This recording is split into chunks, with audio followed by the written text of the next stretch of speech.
तो अब देखिए यहाँ पर प्रश्न नंबर 8 है। प्रश्न नंबर 8 क्या है, कह रहा है कि हाइड्रोजन परमाणु के लिए बोहर मॉडल के अभिग्रहीतों को स्पष्ट कीजिए। हाइड्रोजन परमाणु के ऊर्जा N1 तथा N4 के बीच संक्रमण के संगत पहला है उत्सर्जन तथा अवशोषण, दूसरा अवशोषण स्पेक्ट्रम में प्राप्त स्पेक्ट्रमी रेखाओं को दर्शाइए।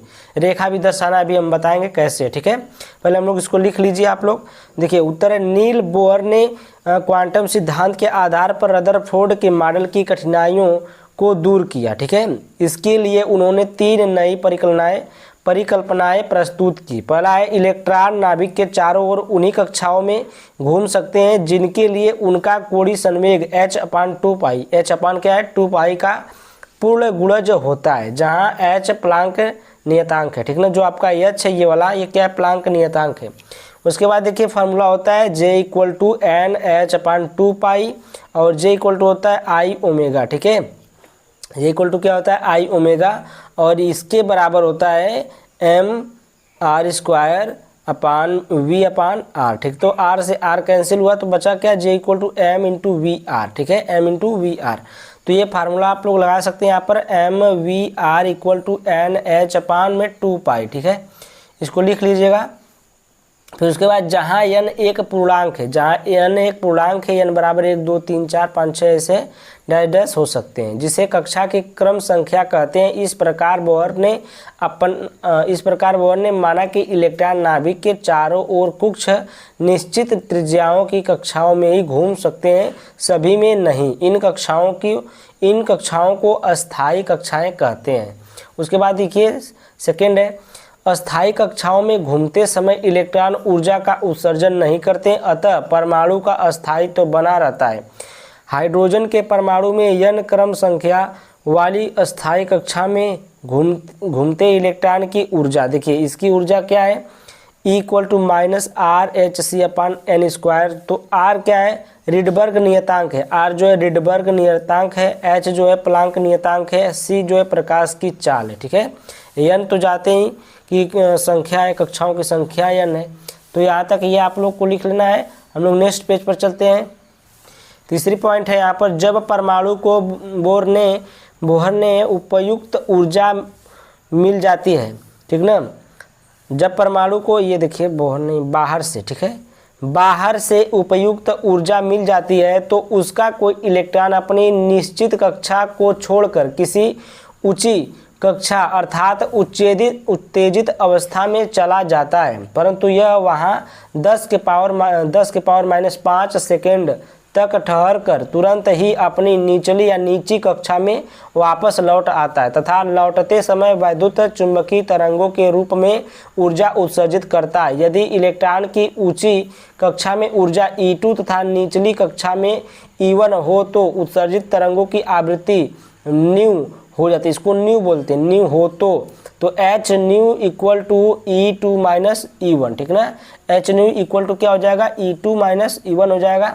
अब यहाँ पर देखिए हम फिगर बना दिए हैं कि जो n बराबर जो 4 है, चौथी ऊर्जा कक्षा है, इसकी कक्षा चौथी कक्षा से कैसे आता है नीचे। तो यहाँ पर देखिए जब इसमें ऊर्जा मिलती है तो ये लेकर 4 तक, ठीक ना, ऊर्जा स्तर किसमें चौथी कक्षा में पहुंच जाता है।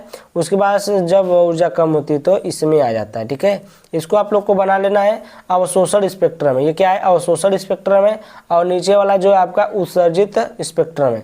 जब ऊर्जा उत्सर्जित होती है तो चौथे से पहले तीसरे में आता है, फिर चौथे से ये दूसरे में आता है, और फिर चौथे से पहले में आता है, और तीसरे से दूसरे में आता है, और तीसरे से पहले में आता है। ये उत्सर्जन के टाइम है, ठीक है। ये अवशोषण के टाइम है कि जब यह ऊर्जा अवशोषण करता है तो यह यहाँ से पहले से चौथे में जाता है और चौथे से तीसरे में आता है।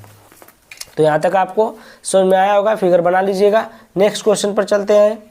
तो यहाँ पर देखिए आपका नाभिक की जो आपका प्रश्न नंबर 8 का अथवा वाला है, नाभिक की बंधन लिखे कहा जी, बंधन रहेगा, ठीक है। बंधन ऊर्जा से क्या अभिप्राय है, बंधन ऊर्जा प्रति न्यूक्लियॉन की द्रव्यमान संख्या के संगत विचरण दर्शाइए। विखंडन एवं संलयन अभिक्रियाओं की इस विचरण की सहायता से विवेचना कीजिए। तो यहाँ पर देखिए बंधन ऊर्जा के लिए आपका सेट नंबर 1 346 FS में प्रश्न नंबर 3 का क देखें, ठीक ना। प्रश्न नंबर 3 का क बंधन ऊर्जा परिभाषा उसमें हो चुकी है। देखिए यहाँ पर है नाभिकी की द्रव्यमान क्षति या यहाँ पर नाभिकी की बंधन ऊर्जा, ठीक ना। बंधन ऊर्जा है तो किसी नाभिक की बंधन ऊर्जा वह बाह्य ऊर्जा है जो नाभिक के न्यूक्लियनों को परस्पर अलग अलग करने के लिए आवश्यक होती है, ठीक ना। किसी नाभिक की बंधन ऊर्जा वह बाह्य ऊर्जा होती है जो नाभिक के न्यूक्लियनों को अलग अलग करने के लिए क्या होती है, आवश्यक होती है। उसको हम लोग क्या बोलते हैं, बंधन ऊर्जा बोलते हैं। तो ये हो गया, आगे चलते हैं हम लोग।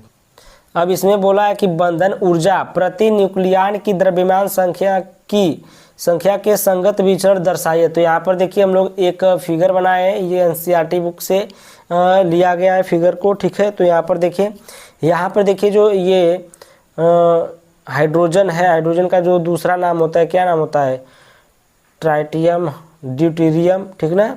तो यहाँ पर जो ये हाइड्रोजन है, या हाइड्रोजन की ऊर्जा यहाँ पर बढ़ी और फिर यहाँ से बढ़ करके ये लिथियम है, लिथियम पहले यहाँ से घटा, फिर ये हीलियम है, ये देखिए हीलियम है, फिर घटा लिथियम पर, लिथियम गढ़ा ये नाइट्रोजन पर, नाइट्रोजन से घट के ये आया, ये देखिए कार्बन, कार्बन से ये ऑक्सीजन, ऑक्सीजन से फिर यहाँ पर ये देखिए आया सल्फर, सल्फर की बंधन ऊर्जा, और ये इसकी सबसे ज़्यादा आपकी ये होती है Fe की बंधन ऊर्जा, ठीक ना। सबसे ज़्यादा किसकी होती है, Fe की, आयरन की बंधन ऊर्जा होती है, ठीक है।